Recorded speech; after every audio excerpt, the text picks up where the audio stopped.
The Unseen War. Interview with Sergeant Scott.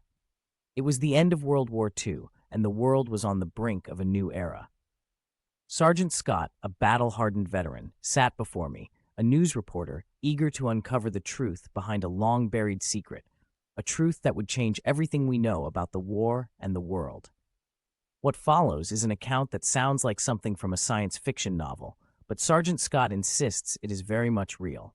We've heard rumors over the years about strange occurrences during the war, particularly on the Pacific Islands. Your story, however, seems to suggest something much more extraordinary. Could you begin by telling me where this story begins?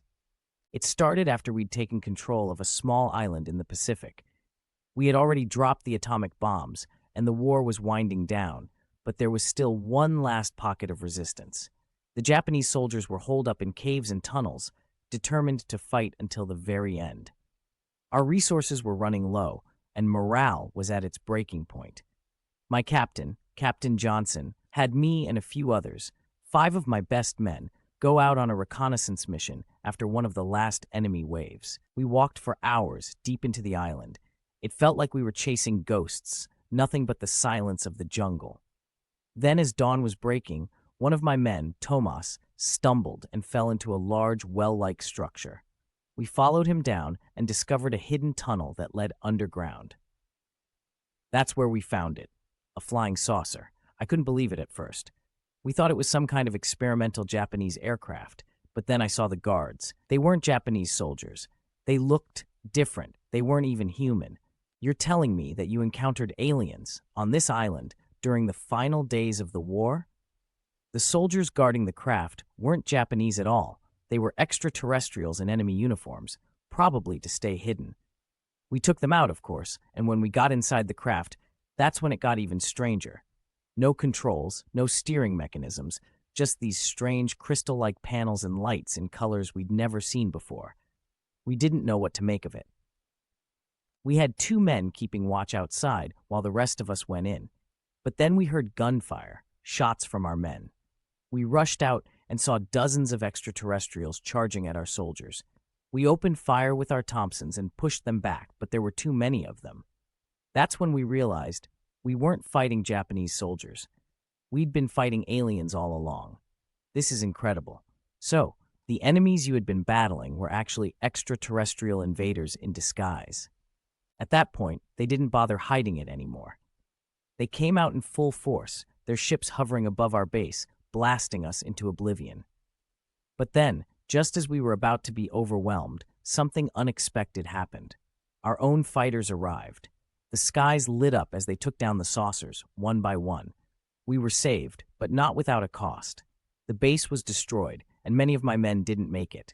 The rest of us were evacuated to a couple of U.S. ships anchored nearby. That's when the real trouble began. After we were picked up, we were held separately from the other soldiers. They interrogated us, but not like we were heroes. They treated us like we were the enemy. They told us never to speak a word about what had happened on that island or face dire consequences. We were supposed to pretend it never happened, but we knew the truth. So the government covered up the existence of extraterrestrial life? And what about the technology? Did you get any idea about what happened to it? After the war ended, I found out that the government had captured alien technology. Lots of it. They started reverse engineering it, using it to develop things like invisibility devices and other weapons. I don't know all the details, but I can tell you this. Our civilization advanced in a few years more than it had in centuries. There was no way that kind of leap could have happened without some kind of external help. Invisibility devices? You're saying the government was working on technology that could make things disappear, and that it was all thanks to the aliens? That's exactly what I'm saying. The Philadelphia experiment, you've heard of it, right? That was a direct result of this alien tech. But it wasn't just that. We're talking about energy weapons, stealth technology, things that the public has never heard about. But it didn't stop there. And you believe the aliens are still here? That they're still being held by the government, or maybe even working alongside us? I think there's a good chance that they are still around. Maybe not as prisoners anymore. At this point, they might be partners. But I wouldn't be surprised if they've had a hand in more things than we realize. They've been here longer than we think. Are you saying the government is working with aliens in secret? And what does that mean for us, the public? That's exactly what I'm saying. But the truth is, we may never know what they're really up to. Whatever it is, though, I believe it's far more significant than any of us could imagine. You're right to be curious, but just know this. We might not be as alone in this universe as we think. And what we've been told, what we've been shown, might be nothing more than a carefully crafted illusion. It's hard to imagine. But Sergeant Scott, you're telling me you were one of the few who saw it all, the hidden war, the alien technology, the cover-up, and you lived to tell the tale. Do you ever wonder what might have happened if the public knew the truth? I used to wonder about that a lot, but I came to terms with it. We're not ready for that kind of truth. Not yet. Maybe we'll never be. But I'll tell you one thing. The world changed that day on that island. You mentioned something else earlier. That nurse you met on board the ship, what did she tell you about all of this? How did you come to know even more about these extraterrestrial events? That nurse, her name was Margaret. She was a bright woman. She liked me, and we had some late-night conversations while I was recovering from my injuries. She told me more than I think she was supposed to. She confided in me that we weren't the only ones who had encountered aliens.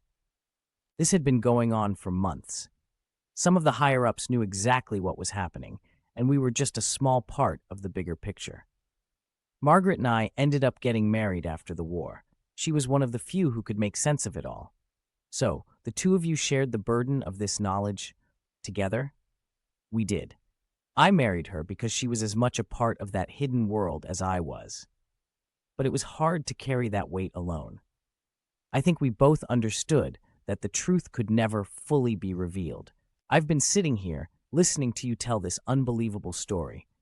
And I have to ask, do you still have something from that spacecraft? Something that proves all of this?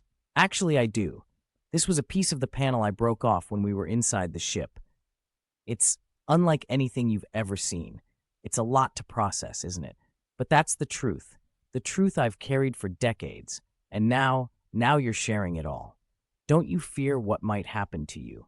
They could silence you after all this time. I'm 93 years old. I've lived my life. My loving Margaret recently left this world. She passed away before me, tears in his eyes. I'm so lonely now. I'm going to meet her and my maker soon enough. They can't do anything to me now. Besides, someone needs to tell the truth, even if no one's ready to hear it. Sergeant Scott, you've just changed everything. Thank you.